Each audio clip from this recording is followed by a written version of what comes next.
My home was turned into my own exile. Dear friend, if you've ever felt excluded at the very table you set, I know exactly how you feel. The pain is excruciating. I, Martha Evans, 71, a widow, was leaning against the porch railing of the beach house I bought with the sweat of my Edward, watching my son's party. The late afternoon sun in sunny Florida was a cruel spotlight on my humiliation. I smelled the cloying odor of beer and sunscreen drifting in the breeze, and my heart sank. At that moment, Russell, my son, was laughing loudly in the patio, a crystal wine glass in his hand. And then, my daughter-in-law, Charlotte, came over to me. She gave me a false smile that never reached her eyes, and delivered the command that cut into my soul.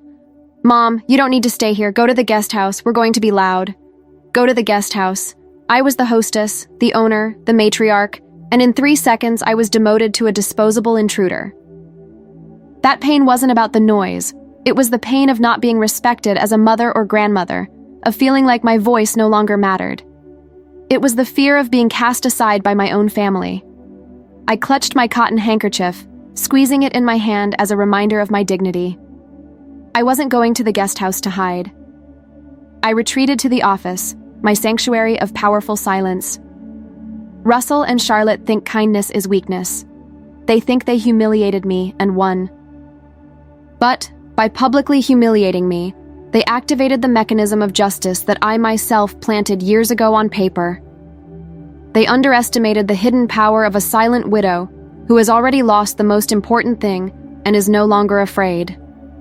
If you've ever felt the sting of exclusion, this story is for you. Subscribe to the channel to see how Martha reclaimed her autonomy and used a forgotten document to turn humiliation into a legal turnaround. The house key wasn't the problem. It was the signature they didn't even bother to read. Edward has been gone for 5 long years, and the solitude after widowhood hit me like a cold wave, making the once full house too silent. But the smell of ocean air and strong coffee at the Miami beach house still brought his presence to me, and I would touch my pearl necklace like a button of firmness. We built that house brick by brick, not as a financial investment, but as our refuge of memory and home. This house was the anchor of our legacy. For Russell and Charlotte, however, it was just a free luxury. I did allow my role to be reduced. I was the beach cook, our housekeeper, and that's the only way they saw me, losing respect. This is what I call the inverse Pygmalion effect. You become what they label you. It was widowhood that taught me powerful silence. I wasn't just sad, I was strategically surviving. I started the widow's journal, not only to record my grief, but every repair, every maintenance bill I paid. I documented the subtle disrespect to the house, transforming emotional pain into factual evidence. On that night of humiliation, the cloying smell of beer and the broken piece of Edward's lampshade, my family heirloom, triggered me. I felt the weight of that afternoon on my shoulders, like a wet coat. I took my Polaroid camera and discreetly photographed the damage. My silence wasn't weakness. It was the strategic pause of someone who had been wronged and was now channeling pain into action. I had years ago executed a deed of remainder interest to Russell in a gesture of legacy, but I retained the life estate, the right of use and enjoyment, until my last breath. It was my protective clause. Russell and Charlotte thought they owned the house, ignoring that what I built with such effort now wasn't just money to fight over, but a home that I had the right to protect. They wanted me to feel the fear of losing my roof and security. But my journal proved my continuous investment. They wanted me to feel ungrateful and weak, but the journal proved that I was betrayed, but not disarmed. The real battle for my autonomy and my legacy was just beginning, and it would be fought on paper, in the powerful silence of a signature. The humiliation on the porch wasn't a slip-up, but the tip of a sharp iceberg. It was Russell's tactic of public humiliation, acting under the belief that the inheritance gave him a present right, and ignoring the clause that protected the donor. This is the essence of the common heir's error, the arrogance of assuming legal possession without understanding the moral and juridical restrictions. The central incident, the final blow, occurred the next day. I went downstairs for my coffee and smelled the strong scent of something broken and tossed around. Edward's lampshade was shattered on the floor, and worse, the office door, which he always kept locked, was wide open. I felt a wave of nausea. My mother's heart broke upon understanding the betrayal. They were actively searching through the files, looking for a way to legally annul me. They wanted my voice to not matter. I could hear Russell on the phone, and his tone was cold, technical, devoid of any affection. He was talking about maintenance costs and potential rental income. He planned to rent the house, our home of memories, to strangers, and the humiliation was a way to pressure me to leave, to make me feel the fear of losing my roof and security so that I would surrender the life estate. He had become what I feared most, someone who saw my effort as just money to fight over. I stepped away from the door, my body trembling, but my gaze fixed on my cotton handkerchief that I had forgotten in the pocket of my beige linen dress. I squeezed it, channeling the pain. What hurt wasn't the money lost, but the disloyalty of the one you raised. He was committing the hidden cost of arrogance. By humiliating his own mother, he was triggering the protection mechanism I had planted years ago, the clause of reversion or inalienability in case of improper use. The forgotten clause, inserted at Edward's request, clearly stated that if the asset were used for purely commercial purposes, or if the donor were prevented from enjoying it with dignity, the asset could revert to my estate. I never imagined that my own son would be the trigger for this clause. The anguish of seeing the home become a subject of dispute gave me a chilling clarity. I could no longer delay. I needed legal help, and fast. Russell was accelerating his rental plan. He was planning the coup hastily, probably to force me to sign some waiver under psychological pressure, perhaps gaslighting. I needed to act with silent empowerment, not with a scream, but with the signature on a document. That day, while Russell and Charlotte showed off his diving watch and adjusted his collar, I took my first and crucial action. I photographed the clause in the spread-out document, grabbed my car keys, and drove north. I wasn't running away. I was seeking justice. The beach house represented my security and my legacy. I was going to ensure that what I built was respected and not used against me. I was going to show that I am not fragile, that I can stand up even after being wronged. The humiliation was over. The turnaround was beginning. Driving out of Miami, the feeling of betrayal was no longer an open wound, but a chilling clarity. I did not feel ungrateful or weak. I was wronged. The first clue that I was right about Russell's bad faith came from an unexpected source: the beach house electricity bill. I had set it up so all bills came in my name, maintaining control of the life estate. I noticed that energy consumption had tripled in the last month, in the middle of winter, when the house should have been empty. That was not family use, it was preparation for short-term rental, the silent proof of disloyalty. He was acting as the exclusive owner, ignoring that the remainder interest does not guarantee respect or full possession, while I, the life tenant, was alive. I touched my pearl necklace, the gesture Edward said was my button of firmness. I remembered the fragment of the document I photographed, the reversion clause. Law and morality were aligning. Russell, in his arrogance, was ignoring not only a lifetime of sacrifice, but also the very law I had used to protect my legacy. The humiliation and the rental planning were the signs. I was being superseded for money. The second, most painful sign came from Sophia, my granddaughter. She sent me a short message, a broken heart emoji, with a photo of a cardboard box in the corner. "Grandma, they are clearing your things out of the closet to make space, and said the guest house is going to be the fixed service quarters." It was the fear of being cast aside by my own family materializing. Russell was systematically removing me from my own house. The pain was excruciating. What hurt wasn't the cardboard box, but the disloyalty of the one you raised. Sophia, only 22 years old and with her active listening posture, had become my silent witness. I needed to turn the pain into inner strength. My reaction wouldn't be an emotional confrontation, but a tactical action. I needed the legal framework, someone who spoke the language of paper and justice. My powerful silence didn't mean inaction, but planning. I knew what Russell feared: exposure.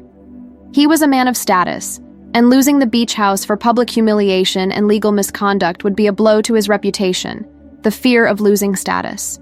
And I held the trump card, the widow's journal, with notes on the cost of maintenance and the reversion clause in my hand. I was reclaiming the autonomy to decide about my house, without being treated as incapable. I just needed a turning point, a turnaround that would begin with the right lawyer. Catharsis would come, but not through screaming, but through the signature on the document. I needed a beacon in the middle of that legal and emotional storm. My initial investigation was my unwavering determination to recover dignity after betrayals. I couldn't go to just any lawyer. I needed someone who understood the weight of a patrimonial donation and the subtlety of family disposal. I remembered an old colleague of Edward's, Dr. Elias Vance, a family lawyer in Tacoma, Washington, known for defending the legacy of underestimated widows. The long drive gave me the necessary time to transform my deepest pain into a cold and factual dossier. I sat in Elias's austere office overlooking the bay. He was wearing a dark gray suit, his broad-shouldered posture conveying serene confidence. The first thing he said, after reading the reversion clause I photographed, was the welcoming validation. "Martha, you are not ungrateful or weak for feeling pain. You were wronged." This sentence was the trigger that gave me the renewal of hope. Elias saw beyond the family drama. He saw justice being trampled by Russell's fear of losing status. Elias's investigation began immediately with the 48-hour deadline. He confirmed the validity of the improper use clause. He explained the hidden cost of arrogance to me. Russell, by planning the rental and humiliating me, was violating the premise of respect and the purpose of home, established in the deed. Elias's silent empowerment was that we wouldn't need a physical confrontation. The unexpected solution would come on paper. "Sometimes it's not the scream, but the signature on a document that changes destinies," he said, interlacing his fingers on the desk. The first step of the strategic action was the formal notification of improper use. I needed to notify Russell immediately, using the trigger of legal urgency. I couldn't let him close the rental contract. Elias called his associate in Miami, and within hours, we began preparing the legal document that informed Russell that the beach house was subject to property reversion if he continued with the rental plan and the acts of disrespect. The meeting was my turning point. I had walked in feeling the fear of losing my roof and security, but I left with the certainty that I could protect my legacy and reclaim my autonomy. I was no longer just a widow. I was a woman with a document in hand. I had the wisdom of experience, and it would transform into strength. The revealed truth would come in the next phase, when the paper reached Russell's hands, switching the key of power. The emotional connection was clear. What hurt was the disloyalty, and the revenge would be the proportional justice of the document. Dr. Elias Vance was not just a lawyer. He was the unexpected support I needed when my own family failed me, a helping hand I secretly wished for. His office, with its smell of old paper and leather, seemed like a refuge of sanity away from Florida's greed. Elias explained the core of the conflict clearly. Russell thought he had the house, the remainder interest title, but I had the hidden power, the life estate, the right of use and enjoyment. The counterintuitive revelation was that, without my life estate, Russell could not rent the property. The remainder interest does not guarantee respect or total possession while the life estate was active. He was mistaken in his belief that the inheritance was a present right. Elias, with his fountain pen in hand, gave me the crucial strategic guidance. The humiliation on the porch and the rental plan were proof of improper use, the trigger for the reversion clause that Edward had insisted on including. He called this the justice mechanism. The silent empowerment was in transforming their emotional disrespect into a plausible legal consequence. We deepened the investigation into the financial manipulation signal. Elias confirmed Russell's online ad, classifying the house as exclusive seasonal luxury rental property. What hurts is not the money, but the way Russell was reviling the home we built, ignoring that the objective was to be a place of memories and affection, and not quick profit. It was proof that he saw my effort only as money to fight over. Elias encouraged me to follow the strategic and legal path, not the emotional vengeance one. He told me, change requires courage, planning, and the necessary time to rebuild one's life. He gave me the practical step. Send the formal notification of improper use immediately, before the rental contract was signed. This document was not a threat. It was a legal reminder of my hidden power. The urgency was real. The 48-hour deadline had begun to run. I left Elias's office with a sense of dignity restored. I was no longer alone and disarmed. I had a plan, an experienced ally, and the wisdom of experience to transform a lifetime of sacrifices into strength. The confrontation was coming, but it would be legal and technical. And most importantly, I was about to ensure that what I built was respected and not used against me, strengthening the essence of my legacy.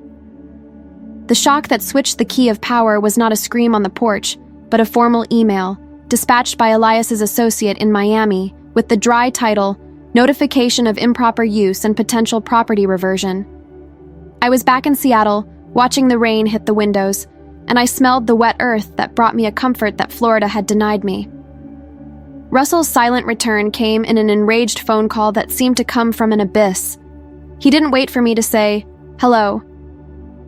"Mom, what the hell is this? Are you threatening me with lawyers because of a little rental? Have you lost your mind? Who do you think you are?" I could hear the tension in his voice, the grinding of teeth he tried to conceal. He was reacting with anger over material loss, not with regret for the betrayal. What hurt him wasn't the disloyalty he caused me, but the real possibility of losing the social status the house conferred upon him. It was the loss of the social mask. He who adjusted his collar when lying now had his voice strangled, unsure of what to do with the legal document that annihilated his plan. He was seeing the fear of losing status materialize. I maintained my powerful silence, letting his fury drain for a few seconds. I touched my pearl necklace, feeling the coldness of the beads on my fingers, seeking my firmness. "Russell," I said, with a calm I hadn't felt in months, "I am your mother, and I am the life tenant. The house is a home, not a business. You have been warned." His reaction was that of a cornered antagonist, attempting gaslighting. "You're acting like an ungrateful child, Mom. After everything we've done for you, you're treating me like a stranger over an old house." He was trying to blame me for feeling pain, call me weak, and invert reality. That conflict was crucial. I didn't yield. I used the impact words Elias had advised me to use: dignity, legacy, respect. I wasn't fighting for the property, but to reclaim autonomy over my life. The document was the unexpected solution, a guarded secret, the reversion clause, that turned the key to the turnaround. Russell, instead of apologizing, reacted with the fury of denial, confirming that the humiliation was intentional. I remembered Edward's notes. He always knew Russell had a dangerous inclination towards materialism. The forgotten clause was, in fact, a manifestation of the wisdom of experience. A lifetime of sacrifices was now transforming into strength. The legal notification was my silent empowerment. I was ensuring that what I built was respected and not used against me. Russell hung up the phone with a bang, but the silence that followed was no longer that of my solitude. It was the tense silence of an enemy who realized that his move was neutralized by the hidden power of a signature. The legal notification made Russell publicly retreat from renting the beach house, but he didn't give up. On the contrary, he started using an even more perverse tactic. He and Charlotte began to completely ignore me, treating me as if I were invisible on the rare occasions I was in the main house. I had allowed the reduction of my role to beach cook housekeeper, inverse Pygmalion effect, and now they used that perception to justify my family disposal. The discovery that complicated the scenario and revealed the true depth of the betrayal came from Sophia, my 22-year-old granddaughter, my unexpected support. She called me, her tone low, almost whispered, and I could hear Russell's tense voice in the background. "Grandma, Dad, and his lawyer are talking a lot about Grandpa Edward's trust. They aren't just fighting over the beach house. They're talking about declaring you incapacitated." This was the new and devastating information. Edward had created a family trust, separate from the remainder interest deed, precisely to ensure I had financial security and to protect his part of the legacy. Sophia, with her unexpected wisdom, gave me the most important clue. Russell was trying to liquidate the trust, alleging my administrative incapacity, a direct attack on my autonomy and my ability to decide about my money and my life. Russell's fear was not just losing the rent, but total financial control. He was using the humiliation to break me emotionally, hoping I would sign any document to avoid a fight and reclaim autonomy. The subplot was clear. The beach house was just the bait. The big fish was the trust. The emotional connection hit me hard. What hurt wasn't the money, but the disloyalty of the one you raised. I needed to show that I am not fragile, that I can stand up even after being wronged. The wisdom of experience from a lifetime of sacrifices began to transform into strength. I immediately called Elias, who adjusted the focus of our action. Dr. Vance reminded me of silent empowerment. It's not the scream, Martha, but the signature on the document. He needed access to the trust terms. Sophia, realizing the seriousness of the situation, said she would do whatever it took. She would find the document in Russell's office and photograph it, using the moment he adjusted his tie while bluffing, his nervous habit.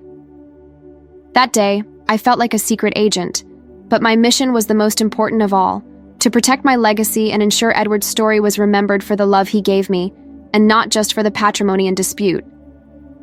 Powerful silence allowed me to hear what Russell wasn't saying.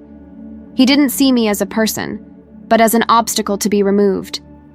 The only way to stop him was to confront him in his own language, the law. Sophia's clue about the trust was the missing key. The deeper dive into our strategy would no longer focus only on the beach house, but on the totality of Edward's legacy.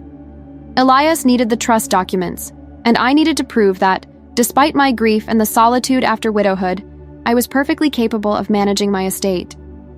Sophia, with her vintage Polaroid camera, acted with discretion, capturing the details of Russell's office while he was in one of his online meetings. She fulfilled the mission of unexpected support.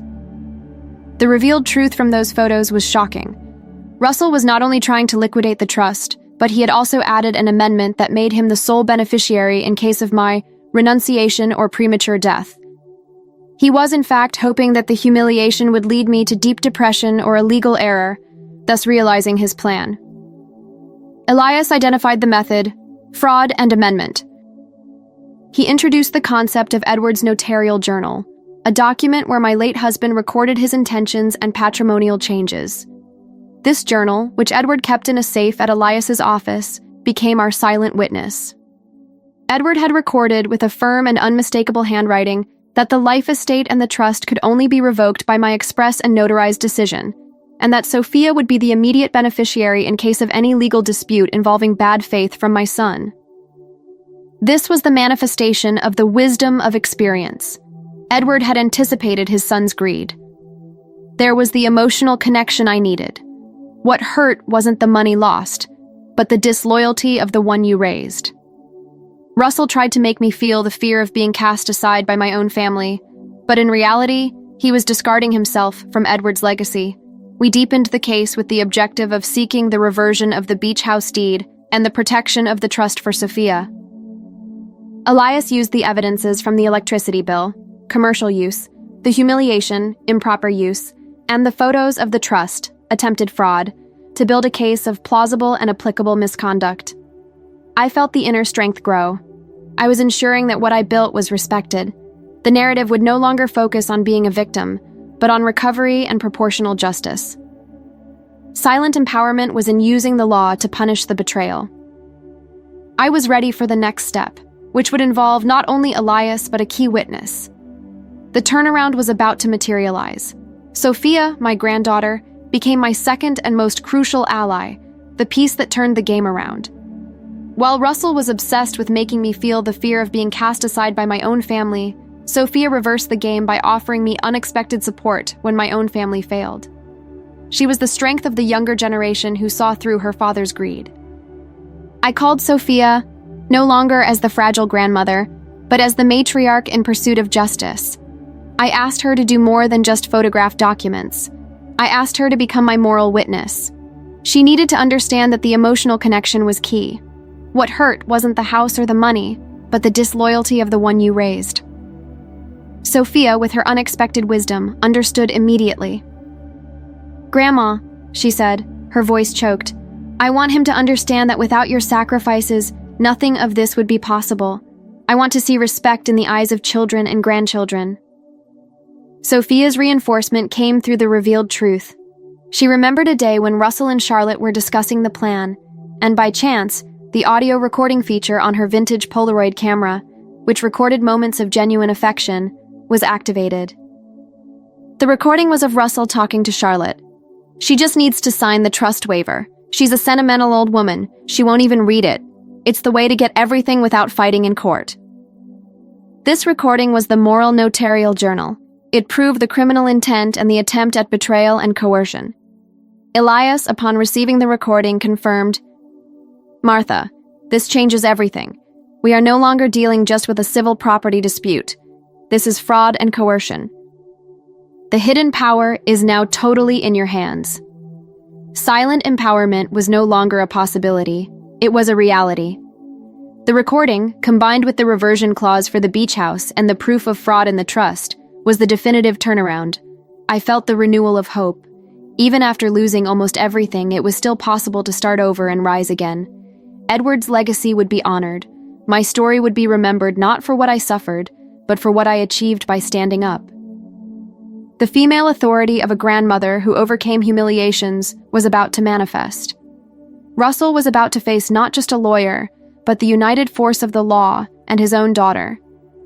The tension escalated to the maximum when Russell received the court summons, sent by Elias, attaching the notification of the beach house reversion and an emergency motion to block any movement in the trust. The rain was beating hard against the windows, reflecting the chaos that was settling into his life. He called me again, but this time his voice was no longer strangled with rage. It was cold and calculating. It was the final attempt at silencing and financial control. "Mom, you are destroying the family over an old house. If you back down now, I'll drop the incapacity accusations, and you keep your life estate. Think about Sophia. You don't want to see your granddaughter involved in this, do you?" He was using the fear of me losing my granddaughter to make me lose my independence. He used emotional blackmail as his last weapon. I touched my pearl necklace, feeling the inner strength I had cultivated in powerful silence. "Russell," I replied, my voice firm, "I am not destroying the family. You did that when you tried to discard me and defraud your father's legacy. If Sophia is involved, it is because she is a witness to your betrayal." The elevated conflict hit me with the deepest pain, the fear of being cast aside by my own family. But Elias's welcoming validation gave me the impulse. "You are not ungrateful or weak for feeling pain. You were wronged. I was fighting for my legacy, for my autonomy, and to protect my legacy from being used against me." Russell attempted gaslighting once more, claiming everything was a misunderstanding, that he only wanted to protect me. But I had Sophia's recording. I had the hidden power of proof. My silent empowerment was to show that it was not the scream, but the signature on a document that changes destinies. I would not yield to psychological violence. This final conflict before the climax proved to me that I had made the right choice. The ideal ending is not vengeful in itself. It must offer catharsis, responsibility, and a path to rebuilding. To retreat now would be to accept the injustice. I was no longer the lonely widow. I was the female authority of a grandmother who overcame humiliations and became a living example of resilience. I ended the call with a simple, yet devastating phrase that Elias taught me. "I'll see you in court, Russell. I'm going to ensure that what I built is respected and not used against me." The door to the turnaround was open, and the execution phase was about to begin. The counterattack plan, meticulously architected with the Dr. Elias Vance, was an example of silent empowerment. It would not involve miraculous revenge or unrealistic twists, but rather legal and strategic steps over several months to recover dignity and security. The goal was not to destroy Russell, but to force him to take responsibility and ensure the rebuilding of my legacy. The strategy was divided into 3 fronts, all converging on a crucial hearing in Miami. The execution of the beach house reversion. Elias filed the reversion action for the property based on improper use, the rental plan, and the public humiliation on the porch. The evidence was the electricity bill and my declaration, supported by the inalienability clause. I wanted to ensure my home remained a place of memories, not disputes. The defense of the trust, the trap. The key to the game was Sophia's recording. Instead of using it immediately, Elias held it as a trump card. He allowed Russell to believe the hearing would only be about my capacity, his gaslighting. I underwent a psychiatric evaluation, a scenario that could happen in real life, from which I emerged with a report of full capacity and coherence, turning the attempt to institutionalize me into further proof of his bad faith. I was ready to show that I am not fragile, that I can stand up. The proof of legacy, the journal. The widow's journal, with detailed notes on maintenance and the dates of the humiliations, became documentary proof of my active participation in the preservation of the home. The tactical culmination was the hearing scheduled to discuss the blocking of the trust. The plan was simple. At the hearing, Russell's lawyer, Mrs. Albright, would present the case of supposed incapacity, attempting to coerce me into a waiver. I would be there with my erect posture and the cotton handkerchief clenched, ready for catharsis. Elias, by my side, repeated the phrase that built my emotional impact: "You are not alone." I was prepared to respond to every lie, not with a scream, but with the justice of the document. I was going to show that grandmothers and mothers who have overcome humiliations become living examples of resilience. My counterattack plan was the living proof that change requires courage, planning, and the necessary time to rebuild one's life. I was about to recover dignity. The courtroom in Miami was cold, paneled with dark wood, and the silence was broken only by the occasional squeak of the judge's chair. I could smell the strong scent of disinfectant, which tried, without success, to disguise the smell of tension. It was the final stage of our family drama. I was there, Martha Evans, in a beige linen dress, holding my cotton handkerchief, facing my son, Russell, who adjusted the collar of his white polo shirt with every new lie. I felt like the living representation of the female authority who was there to protect Edward's legacy. Russell's lawyer, Mrs. Albright, began the attack, focusing on my supposed administrative incapacity, trying to treat me as naive and tired. She alleged that the trust needed younger, more dynamic management, citing my solitude after widowhood as proof that I had lost control. She was using the deepest pain of my family disposal against me. The judge, with an impassive face, seemed to weigh every word. Elias Vance stood up, interlacing his fingers on the table. He didn't attack, he defended my dignity. He presented the psychiatric report of full capacity, turning Russell's attempt into proof of misconduct. The tension was palpable. I did not yield to Russell's cold gaze. I kept my eyes firm. The wisdom of experience told me that the moment of catharsis was near. The turning point came when Elias introduced the reversion action for the beach house, based on the improper use clause. He presented the electricity bill, atypical consumption, and the online rental ad as proof that the property was being used for purely commercial purposes, reviling its purpose as a home. Russell tried to interrupt, yelling that Aquilo era uma vengeance, but the judge silenced him. Then, Elias played the biggest card. He called Sophia Evans, my 22-year-old granddaughter, to testify. Sophia, with her curly, rebellious blonde hair, stepped up to the stand. She did not cry, but her voice was laden with emotional connection. She spoke about the humiliation on the porch, about being sent to the guest house, and the pain of not being respected as a grandmother. She was there to see respect in the eyes of children and grandchildren. The climax peaked when Elias asked to play Sophia's audio recording. Russell's voice, calculating and cold, filled the room. "She just needs to sign the trust waiver. She's a sentimental old woman, she won't even read it. It's the way to get everything without fighting in court." The sound of that betrayal made Russell's mask drop completely. He leaped from his chair, trying to shout that the recording was illegal, adjusting his tie frantically.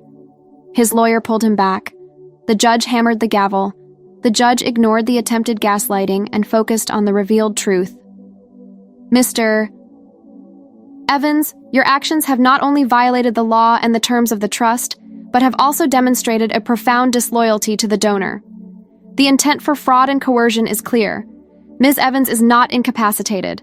She is a mother who fought to protect her legacy." The judge's decision was threefold and immediate, providing proportional justice. First, Russell's amendment to the trust was annulled, and the full protection of Mrs. Evans, and secondarily of Sophia, was reaffirmed. Second, the reversion action for the remainder interest of the beach house was granted, returning the title to Martha Evans for violation of the improper use clause. Third, Russell Evans was ordered to pay court costs and damages for emotional distress, an acknowledgement that she was wronged. Russell shrunk into his chair, watching his fear of losing status become reality. His arrogance cost him not only the house, but respect and his role in Edward's legacy. I was overwhelmed by a powerful catharsis. I had not sought vengeance, but justice. The confrontation was over. The turnaround was complete. The judge's decision brought a feeling of catharsis I hadn't experienced in years. The masks had fallen, and the revealed truth finally prevailed. The resolution was not a fairy tale happy ending, but a victory of proportional justice and responsibility. Russell and Charlotte left the courtroom isolated, confronting the plausible legal consequence and the human impact of their disloyalty. They now found themselves isolated due to their lack of respect.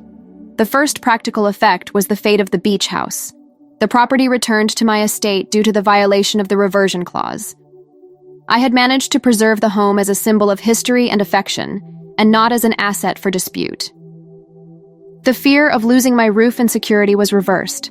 I was back, reclaiming the autonomy to decide about my house, my money, and my life. The trust was fully protected. Thanks to Edward's wisdom and Sophia's recording, Russell's attempt at fraud and gaslighting was exposed. I not only maintained management but also signed a final clause, with Elias's guidance, that reinforced Sophia as the sole secondary beneficiary. I was protecting my legacy, ensuring that what I built was respected and not used against me. The surprise of the hidden partition was that my true inner strength was not the money I protected, but the intelligence to have planted the legal seeds years ago. The wisdom of experience turned my sacrifices into strength. I proved that I am not fragile, that I can stand up even after being wronged. In the following months, the beach house did not become a refuge of empty silence, but a home of respect and memory.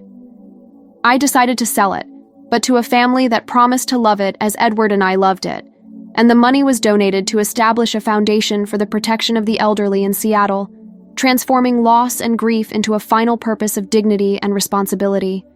The reclamation was not of the property, but of my dignity. My body, once bent by the weight of the afternoon, now walked with the erect posture of someone who knows her voice holds weight within her own family and in society. The journey was difficult. Change requires courage and planning. But my story would be remembered not for what I suffered, but for what I achieved by standing up. 6 months have passed since the hearing. I returned to Seattle, and the cold wind of the Pacific Ocean seemed like a caress, not a punishment. I felt my dignity recovered and the certainty that I had honored Edward's legacy. The beach house was sold, and that was an act of profound autonomy. The emptiness of the beach house no longer frightened me. It was filled with dignity, and the silence was now one of peace. I accepted that the disrespectful son does not define my value as a mother and woman. I had achieved catharsis. Russell and Charlotte? They faced the legal consequences of their actions. I did not seek destruction, but responsibility. The reverse silent exclusion hit them. They lost the status and respect they valued so much. The turnaround I caused proved that grandmothers and mothers who have overcome humiliations become living examples of resilience. The weight of respect was what mattered. The reclamation was of my self-worth, not the property, demonstrating catharsis. The final lesson came in Elias's office as I signed the last legal document for the foundation. It was no longer the signature of a fragile widow, but the final act of justice and hidden power. It is this: your story does not need to be remembered for what you suffered, but for what you achieved by standing up. The change required courage, planning, and the inner strength of someone who knows that it is not the scream, but the signature on a document that changes destinies. You are not alone. If you are feeling discarded or humiliated, remember, seek a family lawyer and consider recording important conversations or events. Today, write a small list of what you need to feel safe. The first step is yours. And what if, 6 months from now, you could remember this moment not by the humiliation, but by the turnaround it provoked? Leave your comment and share your story of reclamation. Subscribe to the channel for more stories of justice and restored dignity.